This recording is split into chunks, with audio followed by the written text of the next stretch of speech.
Welcome to my channel, The Prodigal Daughter Hub. Sandra, is there a time in your life that it's like you've turned your back to the Lord? Yeah, during our younger years, di ba, when we were together, Yeah, marami naman tayong napagdaanan na napagdaanan. mga or encountered na kumbaga may times Nadis na mm, naging na-distract hard-headed. tayo. Oo, Oo, na-distract naging tayo, naging hard-headed pa hard-headed. tayo.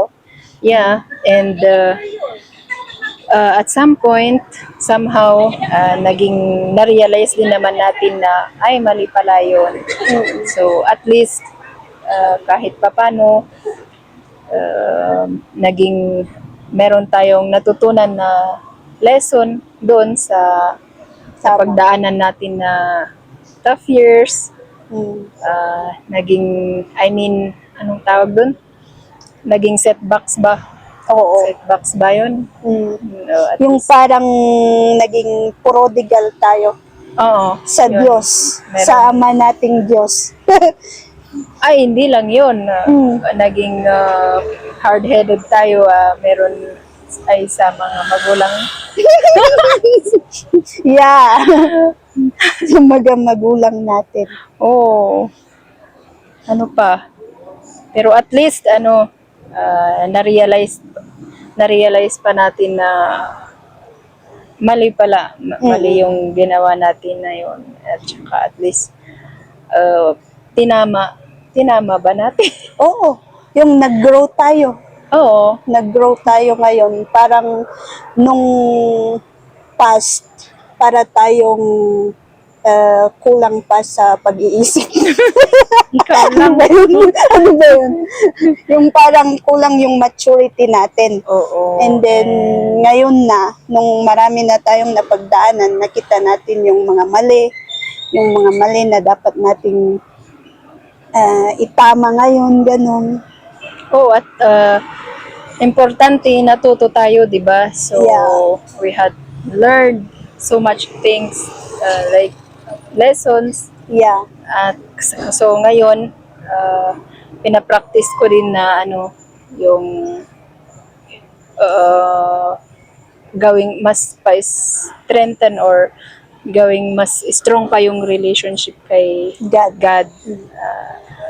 Yung lahat naman siguro tayo ay merong faith, di ba? Yeah. Maliit man o malaki yan, at least meron. Hmm. Hindi yung as in na wala kasi Tama. yun nga yung sabi mo na kapag in times of trials o pagsubok sa buhay natin ay meron si God na sandalan natin. Tama. Wag mawalan ng Pag-asa. pag-asa. We choose to live with the words of God pa rin.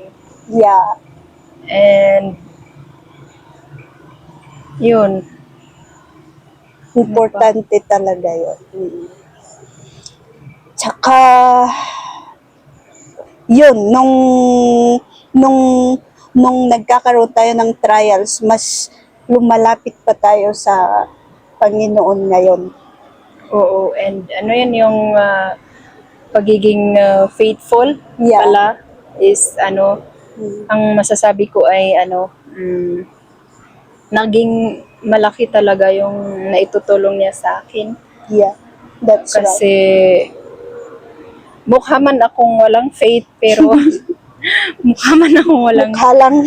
mukha lang akong walang faith pero sa loob-loob ko naman mahal na mahal ko ang Diyos. Diyos, 'di ba? At yun, ini-include ko palagi sa araw-araw. Ini-include ko everyday in my life na yung pagkakaroon ng faith ba is ano yun? Aside from everyday prayer, Tama. I practice as much as possible na yung pakikitungo sa mga tao. Oo. Mga taong mahal mo is dapat i-maintain mo yung good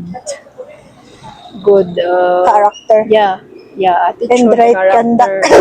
Mercy. Oo, yes. And then, positive lang.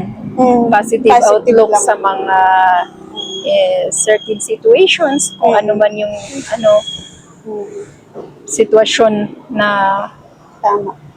darating, ganun. Kasi pwedeng yung mga negative nakakaapekto sa atin, pero parang yung pag nagdarasal tayo, di ganun, natutulungan tayo na hindi siya masyadong nakakaapekto sa ating buhay. Yeah. Mm-mm.